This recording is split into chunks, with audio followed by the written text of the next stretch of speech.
ఇది 31st రోజు shot అండి. సో, ఇంత లగేజ్ చూసి ఏ వెకేషన్‌కో, ఏ రిసార్ట్‌కో వెళ్ళిపోతున్నాం అనుకోమాకండి.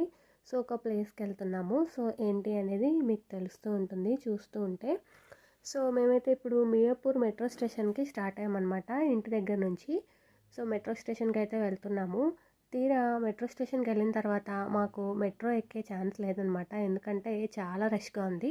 సరే అని అక్కడి నుంచి మేము వెళ్ళాలనుకున్న డెస్టినేషన్‌కి క్యాబ్ అయితే బుక్ చేసుకొని మళ్ళీ స్టార్ట్ అయిపోయాము. చాలా హోప్స్‌లో మెట్రోలో ఎక్కితే ఒక 1 అవర్‌లో వెళ్ళిపోతాం కదా! 45 మినిట్స్‌లో వెళ్ళిపోతాం కదా! అని స్టార్ట్ అయ్యాము. కాకపోతే అంత రష్‌లో మేము ఎక్కలేమనిపించిందనమాట. సో, ఫైనల్‌గా ఆ రోజు ఎక్కడ చూసినా చాలా రష్‌గా అట్లా ఉందనమాట. ఇక్కడ నాకు దారిలో ముగ్ధా కనిపించింది. ఇది చాలా బావుంది. సో, ఫైనల్‌గా అయితే మేము రావాల్సిన డెస్టినేషన్‌కి అయితే వచ్చేసాము. సో, మేము ఎక్కడికొచ్చాము ఏంటి అనేది కీప్ గెస్సింగ్. నేనైతే నెక్స్ట్ వీడియోలో చెప్పేస్తాను. Once again happy new year.